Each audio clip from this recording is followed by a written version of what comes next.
you through most of the article, and we'll have a good discussion. At first, I was just going to run through the method that they presented in the article, and then have some reflections on kind of the implications of that. Okay. So, and the picture kind of harkens to, I don't know, throughout reading it, I kind of got these flashbacks to my high school reading of certain dystopic novels and things like that, and so I was kind of harkening to that with the picture. Okay, to start things off, I kind of wanted to deal with a terminology factor that I think can get conflated sometimes with, which is just the word pedophilia. And this is the current DSM. There's obviously the DSM-5 is about to come out, but this is what's currently used as the diagnostic criteria for pedophilia. And I particularly wanted to highlight here that in order to be diagnosed, you do not need to have acted on feelings. So I think sometimes pedophilia is often seen synonymous with sex offender, and that's not necessarily the case. And so I just kind of wanted to clarify that before getting into the article. Mm-hmm. Do they need to fulfill all three of those criteria, or is it just subset? Subset, yeah, right. I believe it's at least usually two. And so, okay, so the rationale they present in the article is that pedophilia is a substantial societal problem that has not yet been adequately addressed. And kind of the evidence they provide for that is that the prevalence rate is relatively high. So they cite that reported sexual abuse incident rate is 1.57 cases per 1,000 children. That was back in 1993. In Canada, these authors are working in Canada. They say the financial burden is relatively high. So they say the total cost of rape and other sexual offenses amounts to 4.1 billion euros per year. And as more than half of these sexual offenses are committed on minors, the cost of pedophilia is quote-unquote colossal. And they say that the recidivism rate is relatively high. So this is when they're talking about people who have been convicted of a sexual offense on a minor. And so they don't cite a recidivism rate, but one that's commonly cited is 65% of people who have committed an offense will be likely to commit again. And in order to address this problem, they have proposed their own solution.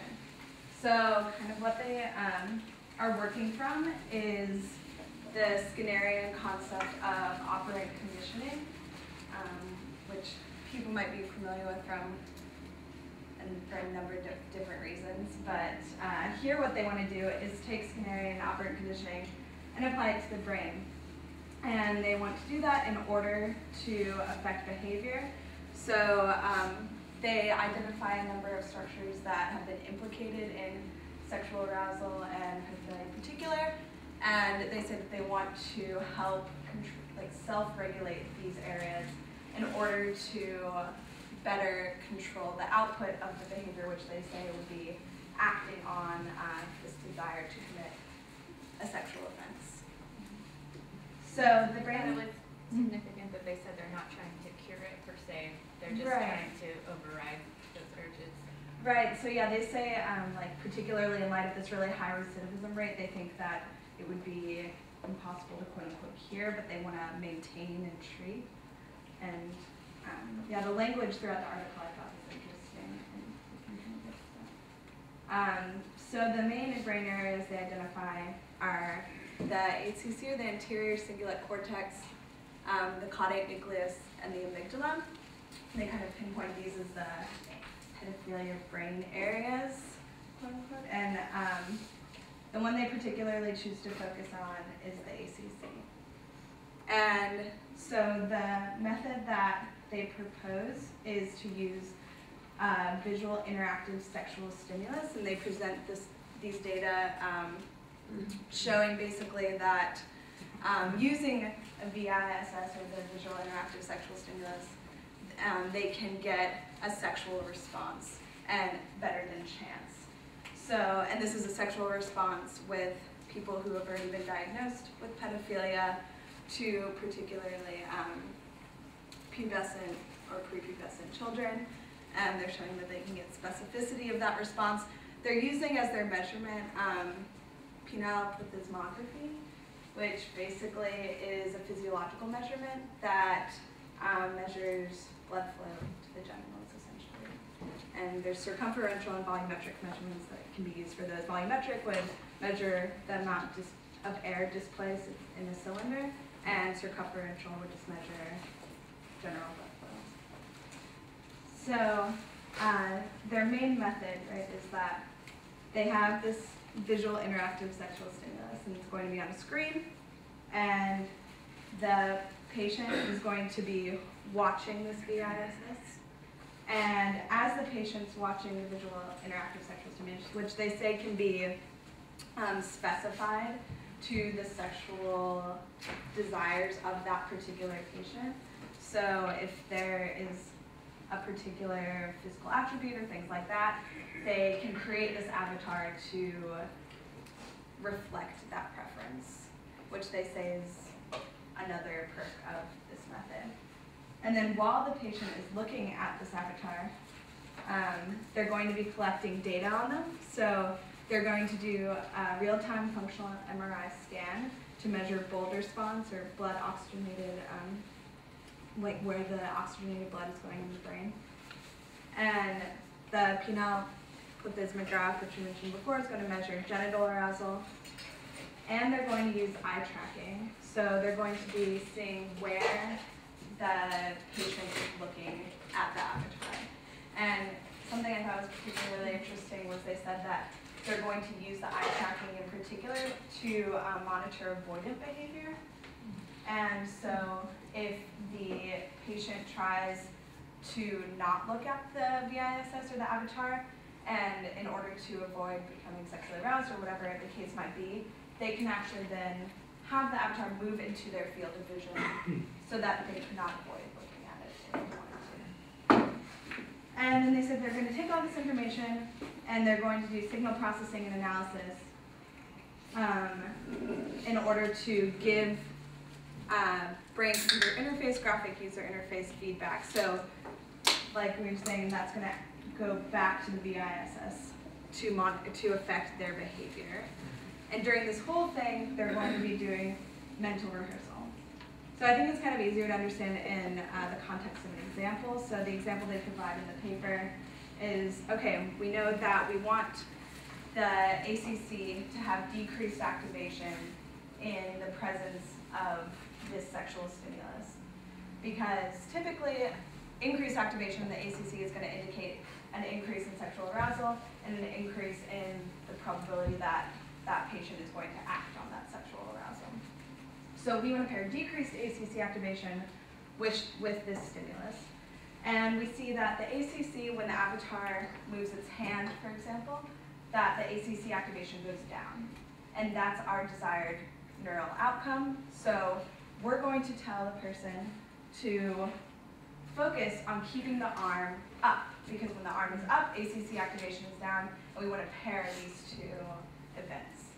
So the stimulus is there, and we want to pair that with decreased ACC activation, because that's going to, in their mind, create less sexual arousal and make it less likely that they will act on that. And while this is all occurring, we're also going to have them saying some negative outcome that could result if they were to act on that behavior. So you're telling the patient, and the patient's looking at the avatar, and you're saying, okay, I want you to keep the avatar's arm up, focus on keeping it up. And so, and if the patient starts to become aroused, as indicated by increased ACC activation, the hand's going to start to move down, and you're going to say, no, we want you to focus on keeping that hand up, because that's going to help decrease ACC activation, or whatever the behavior might be that's linked with lower activation in that particular area. And so while you're saying that, you're then mentally rehearsing, and this is a cognitive behavioral therapy technique that you kind of, when in the presence of a stimulus, you remind yourself of all of the bad things that could happen if you act on that stimulus. So when you're talking about the arm being raised and lowered, is that the patient or is that the... That's the avatar. Yeah, why would that affect ACC? So they're just giving an example, so it could be any behavior that, so they're monitoring the patient's neural activation, and when they find a behavior where, while they're looking at the avatar, the ACC has lower activation, and that's their desired outcome is to pair lower activation with that stimulus, then they're just gonna focus on that behavior and tell the patient to focus on that. So in this example, it's just that when the arm went up, they saw that ACC activation went down, they say, okay, we want you to focus on keeping that arm up, because that's when your ACC activation is low. Does that make sense? I thought it was actually that the image on the screen was sort of acting as a readout Yeah. of the brain activity. Okay, Yeah. so the software or whatever reads the activation of the ACC and then causes the image to change based on the pattern of brain activation. Yeah. So, Is this the image of the child? Or- Right. yeah, the little avatar that it makes, basically allowing the patient to monitor his own brain state by giving some graphic representation of his brain state. Right. I So thought that was an odd choice too, because I've seen other feedback where they just have a color bar or something, and it looks like a digitized volume or something like that. So to me, this is confusing, that why were they making the Why did they map it onto the avatar? Well, they might wanted the person to be able to focus on the. still focus? yeah, you're still focusing on the stimulus rather than dividing attention, I guess, between having But the whole posture of I don't know if this is what they use, but the whole image of the way they're standing and everything, I don't understand how they chose that. They're all kind of leaning in a weird way. Yeah, so they said that they can have them move around the screen and if they see, so another example they gave is if the person is having avoidant eye contact, they can also have the avatar will respond to that and move more in more exaggerated motion. Oh, this is the interactive part. Yeah, to kind of direct their attention back to them. I don't remember from reading in the article, is there any difference between the male and female?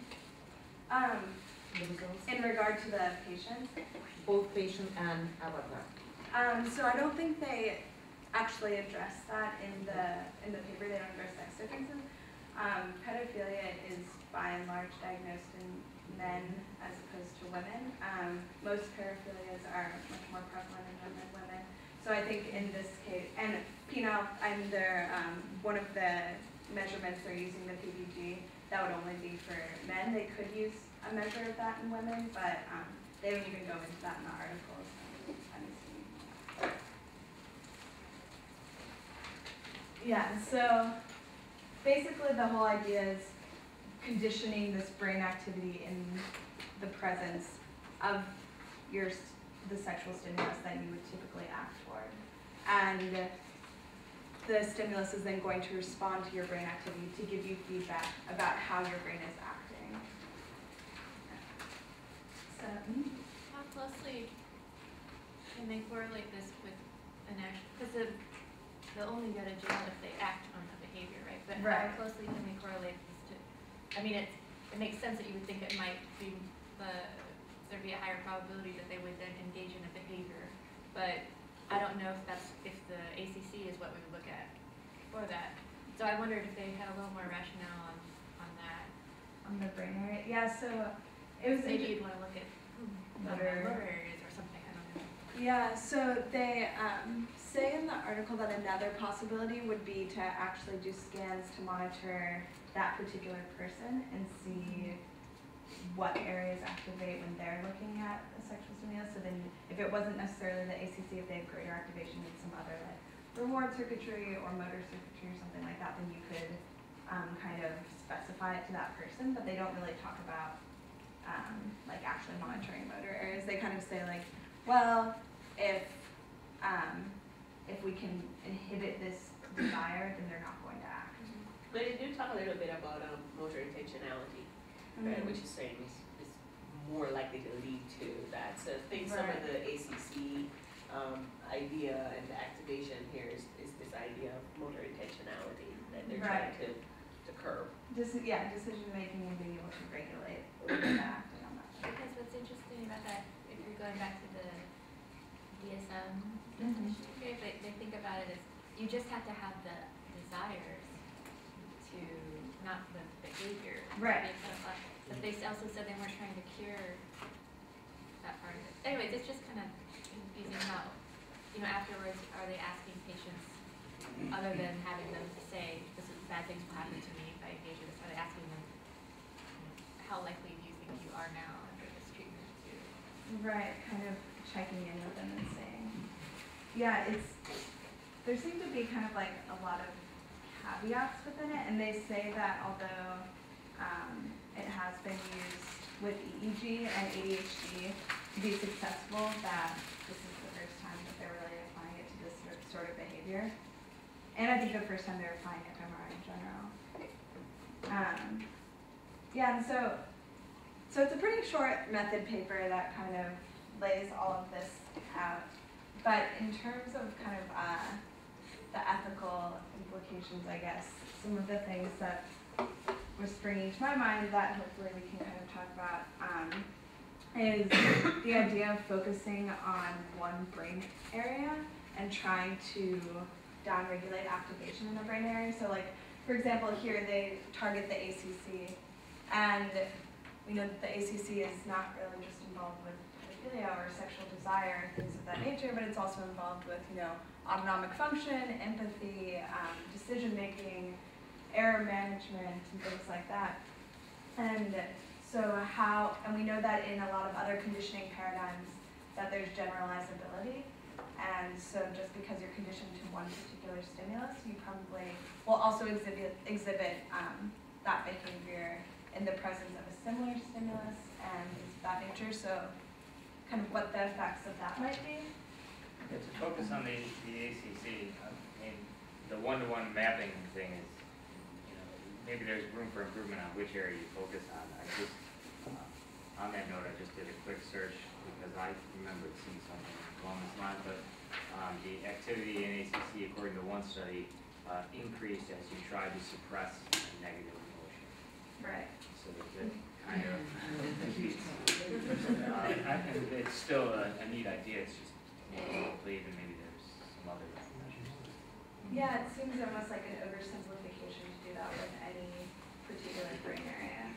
And isn't, I know the posterior cingulate is involved in the default network, but I thought ACC was at least partially also suggesting that as you try to attend less to the stimulus, the activity would increase. I guess you want to attend more to the extra. Yeah, so you want to attend, but you want to pair that with, I guess, kind of this neural state of decreased sexual interest, I guess. And yeah, and it's also kind of interesting because if you are considering like decision making and things like that, things that would activate the ACC, it just seems like a oversimplification to say, oh, downregulation of this brain area will prevent this behavior.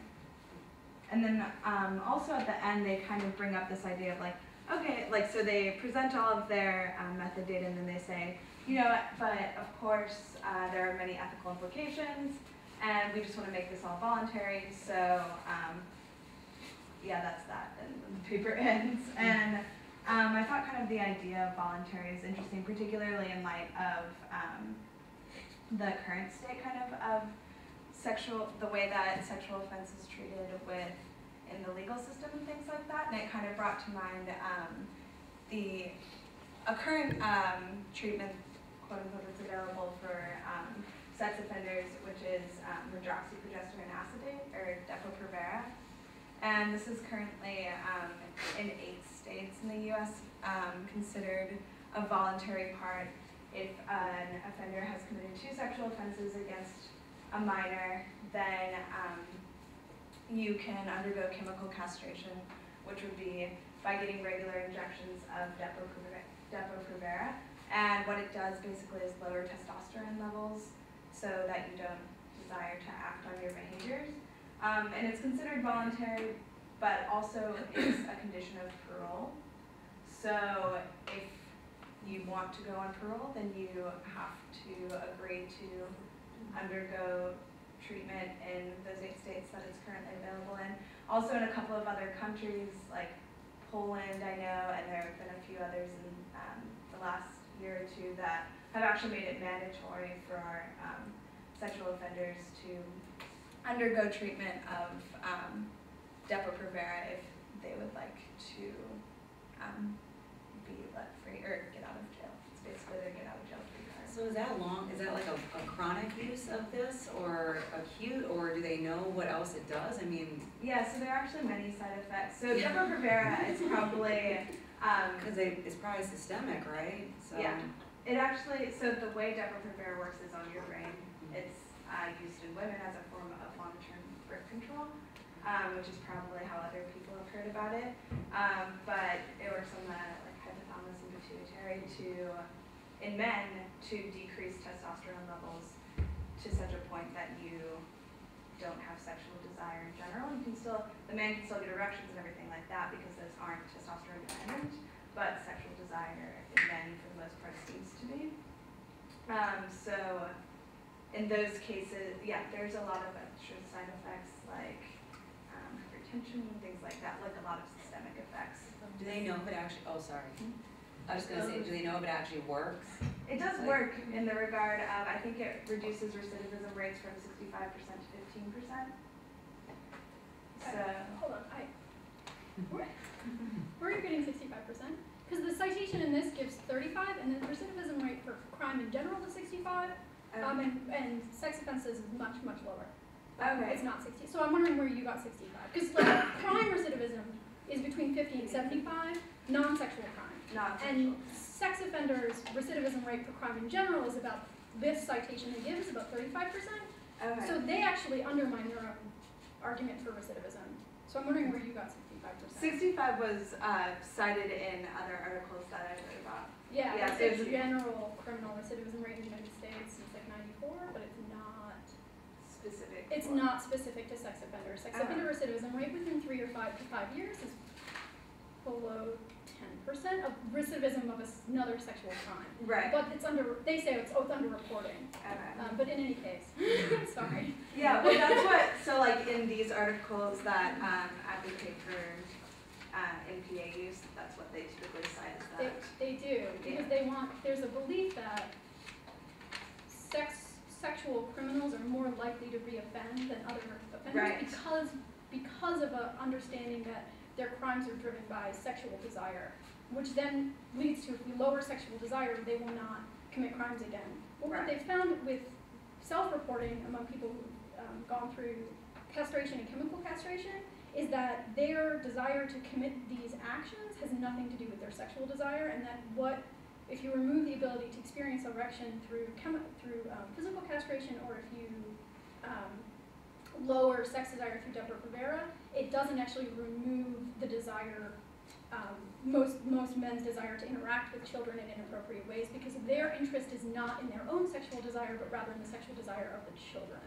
Right. So it doesn't, although it does serve the expressive purpose of saying, oh, well, we have these people, we know they're dangerous, we're going to chemically castrate them, and then everyone's happy. Yeah. Because you believe that castration has something to do with sexual activity, which in fact they found it doesn't. So it's a really interesting conundrum of like, do we pass laws that make us feel better, or do we pass laws that are actually effective? Right.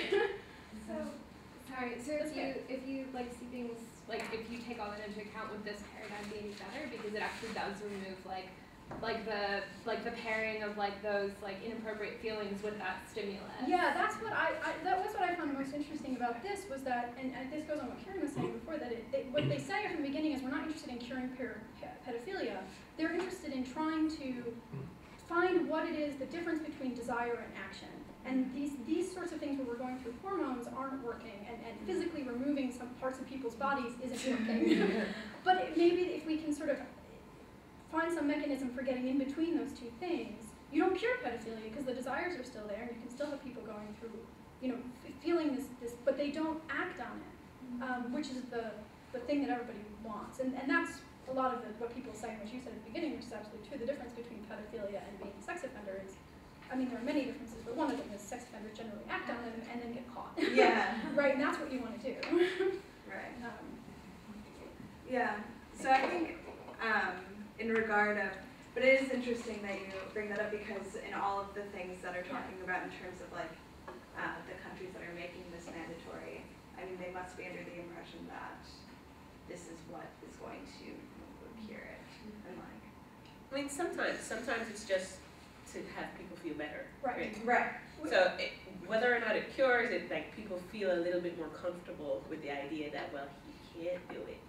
Right, which I think is kind of interesting in the regard of like, I don't know, something that struck me about this paper in general and kind of this whole topic, which I guess is my last like point here, is that like, in regard to, like this is a very particular subset of criminal offenses, and why, like kind of why is that, and you know, like there's something about, right, sexual offenses that seems to really bring about this visceral response in people and this immediate response that, you know, like, I mean, there are people in jail who have murdered tons and tons of people, and, you know, there are people in jail who have, you know, committed many, like, accounts of rape and things like that, but that we're promoting this specifically for pedophilia kind of, I think is an interesting topic to talk about, and like kind of the reconditioning of the brain, and like if that stops there, or if that kind of would continue on to other criminal offenses, and if so, what that means. And yeah, it kind of all, I don't know, it all reminded me vaguely of Clockwork Orange. I don't know if people are familiar with that book, but in the book it's like this dystopic book where the protagonist, Alex, is a violent guy, and he's living in this violent world, and he's committing all these crimes and raping and pillaging and things like that, and he gets put in jail. The government tries to recondition him with this thing they call it the Ludovico technique, where they basically like hold his eyes open and have him watch violent scenes while making him physically ill, so that he pairs being ill with committing violence, and so then in the presence of violence he gets ill and he doesn't commit it. So, so I think Anthony Burgess wrote that book back in like the 60s or something, but it all kind of seemed like fairly reminiscent in certain regards. So I guess kind of was interested in people's thoughts on that, and like why people, and I'm sure you can really speak to this, if you think that there's something in particular about these offenses, and yeah. I'm tired dissertation answering. Yeah. I'm not even joking. I actually wanted to say this, that you mentioned serial murder and rape as things that seem like they should be much more of a concern. And I actually, in the DSM-5, they've added, it's in the sort of research section, right, in the appendix, but it can be used in criminal court. They've added a paraphilia for rape, which is a new thing, and they've been debating it for decades. But and it's called, I cannot remember it right now, but it's basically like compulsive consent or something, but it's a way to view serial rape in and of itself as a paraphilic, as a paraphilia and as a mental illness, in a way, both to sort of make those offenders eligible for civil commitment, the way that people who commit sex crimes against children are, but also as a way to start getting more research like this into serial rape, because there's very complicated things in forensics about how you can do this. But I mean, I think, and that's because I do sexuality studies for a living, that people find sex crimes much more frightening and much more of an interest of biofeedback and sort of physical and mental systems, much different than, so Anthony Burgess was talking about violent crimes, although Alex does commit a sex crime. Yeah. Several violent sex crimes. That the focus has shifted to sexuality, to sex crimes, because of paraphilia and because of a sense that sexual desire is frightening, and it's frightening enough to overcome sanity in sane people, I think. But I think the combination of sex crimes and crimes against children, yes, right. just is particularly in our culture is really intolerable. Like people they can't deal with that, and that's a major problem. So crimes against children is bad, but then a sex crime is bad, and you add them together, and it's like, what are we doing? Let's just get rid of these people right now, right? Yeah. So I think that adds a dimension to it. One of the things that struck me about this, and I was wondering if other people had thoughts about how much the patient would have to have an interest in in being treated, right? So there's a difference between informed consent, which is what they present in the ethical guidelines, but is it enough to, I mean, could you mandate it, right? Even if they do provide their informed consent, or you coerce them into it, or do they really, are they more likely to be successful if they want this to work? Right. Because I think in DSM-5, for when you listed out Yeah. one of the things they have to have acted on it or be distressed by it. Right. So if this is something that I have that's distressing me, can I sign up for this treatment and will it work better for me because I want it to? Right. Well, yeah, because I think that's an interesting. Sorry, no, just jumping on that. I actually think that that's really important because in that distinction, I think it's an or. Like either you've acted on this and it's like resulted in these bad things, or like this is causing you serious distress, but those two are disconnected. Like they don't have to occur together, so you might have this really odd population of people who has acted on this, been put in jail and has no interest in like being reconditioned or something. And then people who haven't necessarily acted on it are very distressed and want to undergo this. But if the question is really like figuring out how to get people to stop acting, is this necessarily going to fulfill that if we have this schism between these two groups? Yeah, it's interesting because so I'm on this listserv that's run through Northwestern. It's like SexNet, and on this listserv, I don't know if I run it, but there are people who very much, there's kind of this whole contingency of people who identify as pedophiles, and they will send out posts and things like that about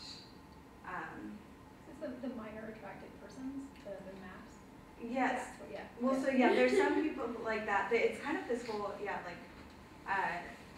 group of people who say, you know, like I have these desires, I don't want to act on them. Is there a support network and things like that? And it's interesting, kind of in those regards of, you know, like it's just something that seems so distancing. You know, like in certain crimes, there's like, okay, so some guy kills some other guy's wife, and that guy then like kills that guy as like a form of revenge and things like that. You know, like in certain crimes, there's more of an, I think people are more readily able to apply empathy or like an empathic sort of response. But I think there's something in particular that like kind of distances people who identify as pedophiles and things like that. And so being kind of ostracized from all of society, and how that's also like getting back into the desire to not have this be a part of your life, I think is an interesting element of it all.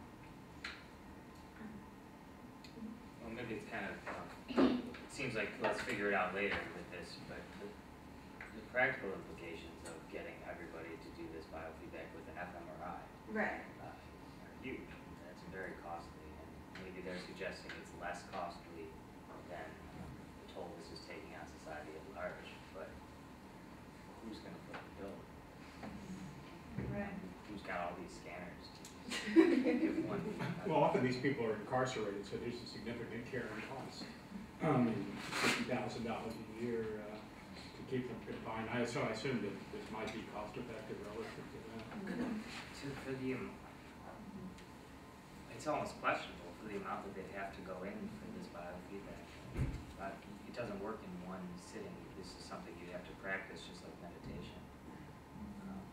Yeah, and also I was hoping that they were going to go more into the subcortical structures, because they made an argument in the beginning against EEG biofeedback. Right. So I study movement disorders, right? And so we use this with Parkinson's patients and things like that. And we actually just had a paper in Journal Club the other day about it.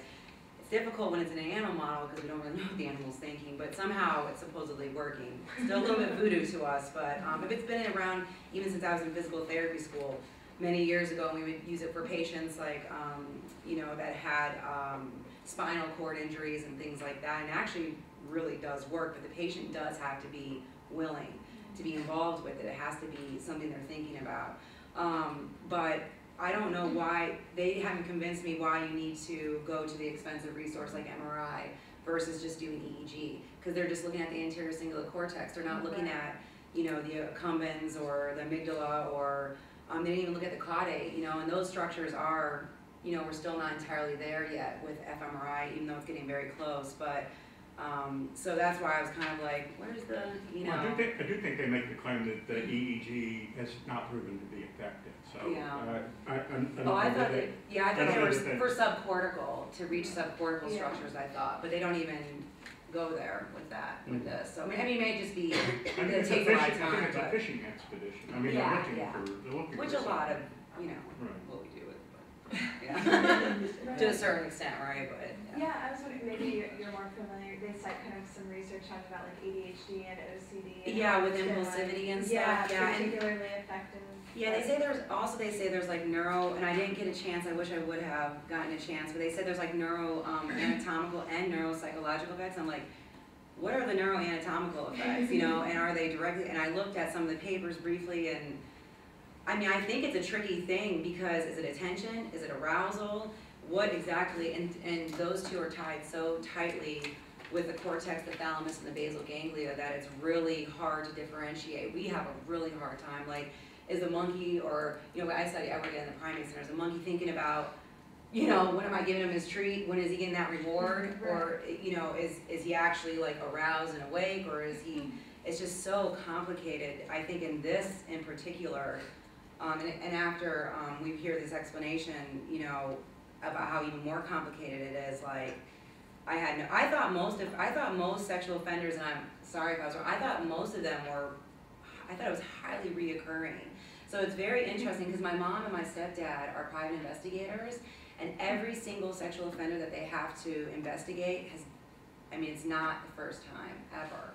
So it's really interesting, like, and you know, the media, of course. Yeah. This is, unfortunately, like, you guys, you know, get educated about, like, movement disorders and things I study by the media, right? It's always like, I'm like, oh. And then I get educated by, you know, so it's really tough, but I really thought, so I was kind of surprised, so it's really, I don't know why, is that, a lot of people surprised by that usually, or?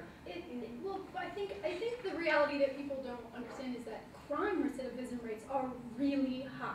Right, in the general. reoffense rate for property crimes is almost 80% within 3 years. I mean, so we tend to think of sex offenses as so horrific that somebody I mean, I think there's a difference though. The difference between repeating a sexual behavior and being rearrested or recharged with a sex crime are different. Right. So with a private investigator, you're going to find accusations or rumors of deviant sexual behavior surrounding people throughout their lives. There are people who offend once, there are people who experience feelings once, or what are these other things. But those are two different things, and the recidivism rate is different from the sort of trail of behavior, so to speak, that you find with someone. So it might be the case that your parents, are, when they're investigating someone, are finding accusations were made, rumors, but there was never a criminal case, there was never these other things. And that's where the split happens. But it's also subjective, right? I mean, the offenders have to say, I've done it before, or been caught twice, right? Yes, that's So that's it's kinda exactly what tricky. it means. Right, so you don't Right. know, yeah, right, that's where. Yeah. That's tricky. That's Yeah, right. because I had spoken with a therapist who works with sex offenders who said that among his population that it was that was something that was particularly difficult to deal with, like in their sessions and things like that, is because it was recurring behaviors and things like that. But yeah, I think that's a common perspective. I think the kind of struggling of recommitting the behavior and things like that. I was surprised by the low rate you said too, because I expected it to be much higher. And I'm sure you have more current rates, but a 94 stat from the Justice Bureau said 5.3%. Yeah, and if they're doing more ones, but let's remember, in '94, they did not have national sex offender registries. Like, they didn't have any of the stuff we have now in 1994. 1994 was a year after Megan Conco was, or no, it was a year Megan Conco was murdered, which is the Megan's Law thing. Like, in 1994, no one even knew what a sexual predator was. It wasn't a thing. So and so we have all these laws now to curtail recidivism rate that was 5% in 1994. I mean, but again, this is about expressive justice. This is not about actual. I mean, it's interesting that people justify and that's what you need for a thing, but this is about feeling safe, and this is about getting treatment to people who hate themselves, and that I think is the psychological interest in this. I mean, I was surprised in the introduction that they said there was, at least they cited, and I don't know if it's completely representative of the research that's out there, but there is only one study that they cited that ever kind of looked at a psychological intervention to treat pedophilia or sexual desires. And it seems like the gap that they're trying to fill is that we need a treatment, right? We need some way to prevent this from happening. And it seems like jumping directly to interpreting fMRI results and trying to develop treatment based on the really tenuous conclusions from that kind of research is just not the right approach compared to some kind of cognitive behavioral approach. When we do have some leads as far as lack of emotional self regulation, maybe inability to control impulses, and we know that there are effective therapeutic psychological interventions that work pretty effectively for that. Meditation, CBT, things like that. So I'm just wondering if anyone of you are aware of other research that's been done looking at psychological interventions for pedophilia specifically. Yeah, I'm personally not aware. I know that they've used, so when this whole thing came out, which I'm sure you're more familiar with also, where they were showing that, because there's been lots of controversy in the past over the physiological tools that are used, like plethysmography in women and in men, but in men they, like if you kind of go into that literature, they basically all say like, oh yeah, well we can, like these tools are so sensitive that we can show different body types and correctly identify pedophiles from non-pedophiles and things like that. And I know that there's been some like therapy work and kind of like the idea of conditioning with just the penile plethysmography, but in terms of like CBT and things like that, I'm not that familiar. Anyone else? I had the same question, like, do we really, I mean, the brain activity side of it, I mean, it's just so reminiscent of like what lies look like in a brain scanner and using a certain specific pattern as a way to either diagnose or whatnot. So I was like, if you just cut that out, could you get the same results with the other measures that they were taking? So like just the, I don't even know how to say it actually. Yeah, plethysmography.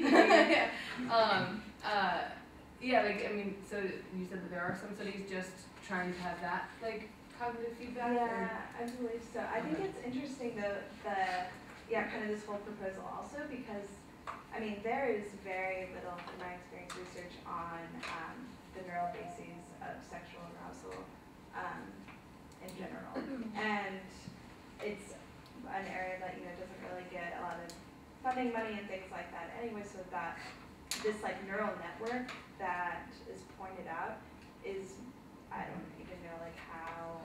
So one of the authors in this paper has, it's a cute little line. The ACC has a central role in the widely accepted neurobehavioral model of sexual arousal proposed by Sergey Stollerer, one of us. Yeah, one of us multiple times. Yeah, I said that now. So one of the authors came up with this idea of the neurobehavioral model of sexual arousal, and he has an implication for the ACC as the motivational component, motor preparation, autonomic processes, and sexual response, and that's part of his thing. So it makes sense that they would therefore establish this, the ACC as this critical component in their model.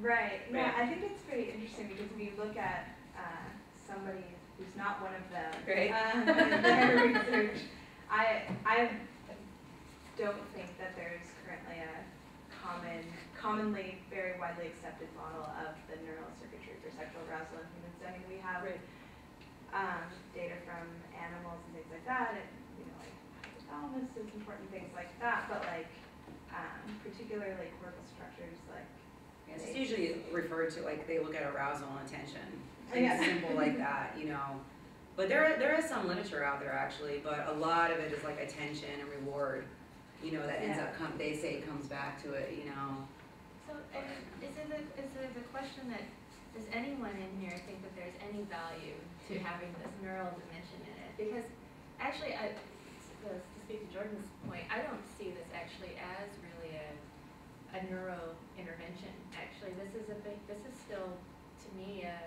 behavioral intervention. It's still very external, except you have a visual stimulus, you know. And I mean, we know that, and for some people, having that kind of objective measure, I've spoken many times about how objective imaging is, but having some kind of readout like that is helpful for them, and maybe even more compelling because it's brain related. And so should we totally scrap this, or, and it's a genuine question, or is there any value into looking at incorporating some brain dimension into this? It seems to me like the one thing that you could argue that this adds is like, Katie mentioned like the avoidance behavior. Like, so if you're just looking at like a penile graph or something like that, like it would be very easy for like someone who especially, you know, like wasn't experiencing remorse and like wasn't interested in undergoing this treatment to like just avoid and maybe like divert attention and things like that. And if done the way that this, you know, is done, then you would potentially be able to get people to, you know, like, or be much more like coercive and like forcing them to pay attention to these things and be able to, you know, like look at this arousal network to make sure that they were actually doing what they were supposed to be doing. But that's only if you assume that it's working correctly in the way that the model sort of says it. I think this is still very much proof of concept, right? I mean, they don't even have a real results page. Right. So I think that maybe this is more for showing how impressive their methods are and saying, hey, this is what we're working on and we're going to flesh out the neural side when we have a better idea of what we're doing. But yeah, I think this is like the beginning of a fishing expedition that Mark mentioned. I mean, there's all sorts of stuff you could do here with trying to optimize what parts of the brain you care about in terms of trying to get that response down. But yeah, I think this is more of the general method than it is a specific implication of a specific brain region. First step. It's also really lacks ecological validity. I mean, you're gonna strap something around the penis, have them in a scanner, you got a camera on them measuring their eye tracking. Except every time you see a little kid raising their hand. Yeah. So you enforce your will still upon a child. Oh. I wonder, just to follow up on Karen's point though, whether the imaging could have a therapeutic aspect in the sense that it's a very strong desire, as I understand it. And the notion is that you can't just change at will. So I would imagine that these people have thought about not having idealist thoughts before, but haven't succeeded.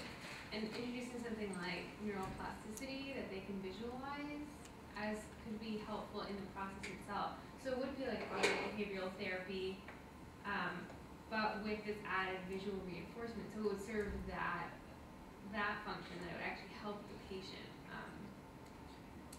believe that they could change these habits. I don't know. I think it's interesting. Yeah, so I was going to make a very similar point to that, but there's actually, but to add on to that point, I'm blanking on the exact study, but I know there's been a recent study that basically showed that people were able to get voluntary control over individual neurons in visual cortical areas that were thought inaccessible to voluntary control, right? And the way they were able to do it was by giving feedback of the neural output, right? So if these people are really struggling to suppress their desires normally, because I mean, if they meet the second qualification, right? Not that they actually did, but they are uncomfortable with it. They probably thought with this all the time. I don't want to have this desire. I don't want to have the desire, and they can't help it. So if they can't suppress their desires that way, maybe teaching them how to kind of tone down the areas of the brain that are associated with desires can be helpful. And there's some evidence that we actually can learn to have voluntary control over areas of the brain that were thought way beyond voluntary control, including visual cortex areas, individual neurons, individual cortex. Right, and in certain cases, It's not, I don't think it's individual neurons. It's not. No, it's I mean, that's what I was talking about earlier with the EEGs, like, I think that, like, and I know other people have their hands raised, so I don't want to take up their time, but I just want to say, I think that this is actually a great idea and something needs to be done, and I think that's what this is bringing to the table for me. Like, I'm not in this area, and I'm like, wow, you know, this is like something I never even thought about, biofeedback for, you know, pedophiliacs. But the problem is that we don't even understand biofeedback as electrophysiologists right now. It's a lot of hand waving, and I think if we can understand it and learn more about it at the EEG level, we can then move to something that's, you know, very expensive like fMRI, because fMRI is a really hot thing right now. I mean, every neuroscience, it's like, and I'm even interested in it. I'm, you know, I'm also a neuroanatomist with electron microscopy. I'm like, you know, give me to the systems level and whatnot, but it's very cool, but I think that we need to understand what we're doing first, and I still just don't see why we can't just use EEG, you know, because you can, that's what we do, we use pictures. Right. Like, you just have them do like a choice task or something, and you just do it all through EEG, you know, but it's through the circuits. It's not, I don't, through an individual neuron, it definitely, we're not at that technology yet, but. EEG could also be coupled with an image of the brain, you could do the that's same what we do. mapping. That's what I'm saying, like there's a computer screen like in front of like, you know, and they, you know, so. Anyways, yeah.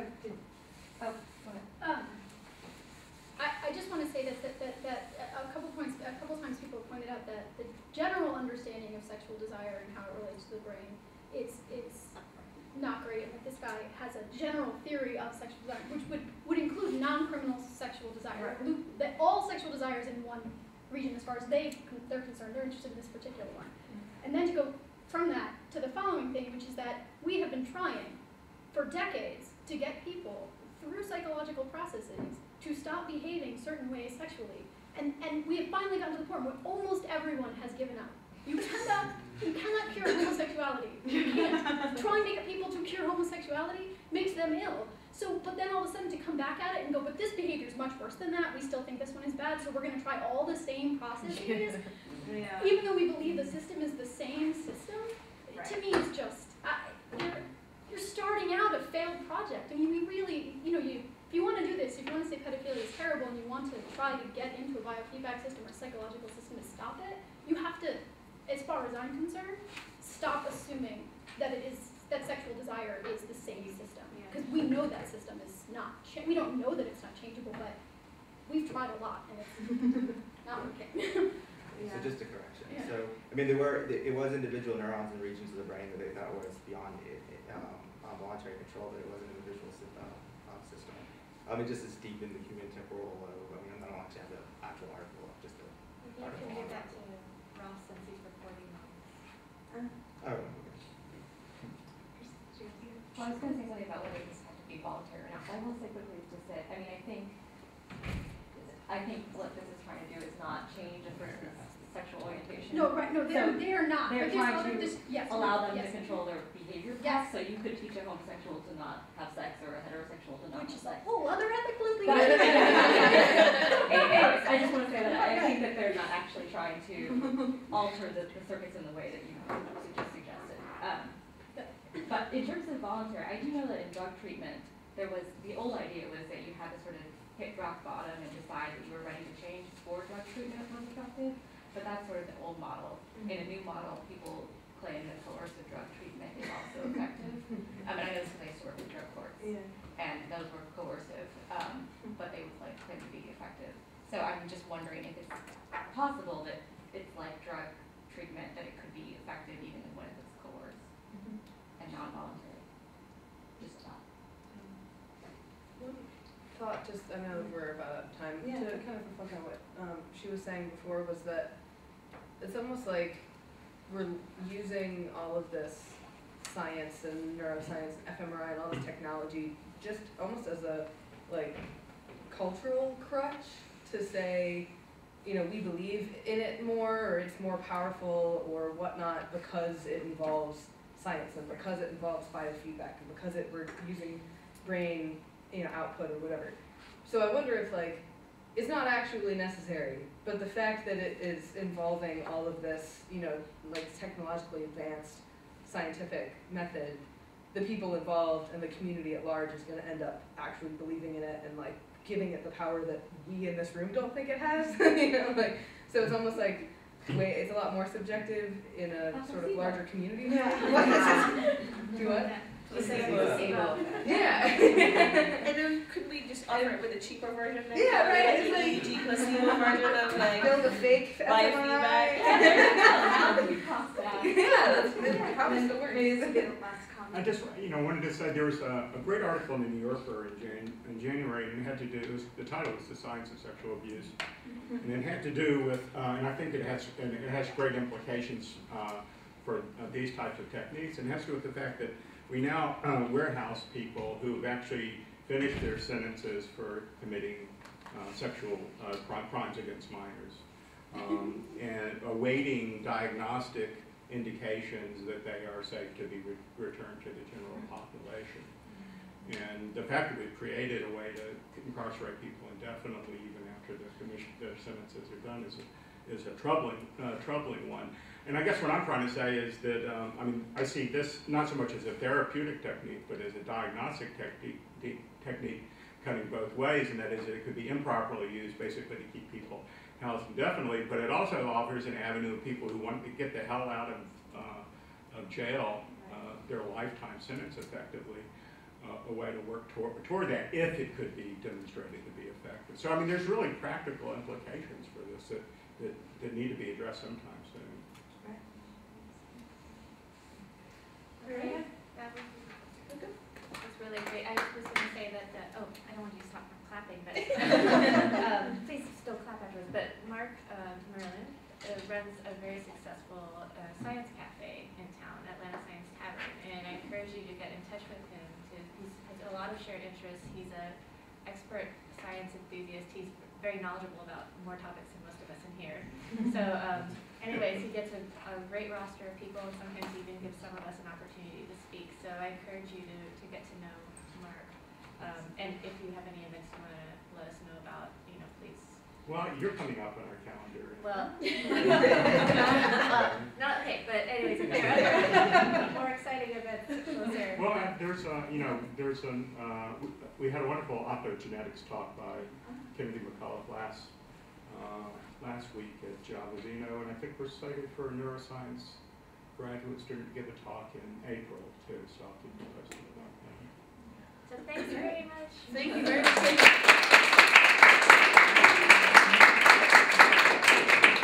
Thank you all for your participation and for handling a very sensitive topic quite well. I think we were all very mature about how we handled it.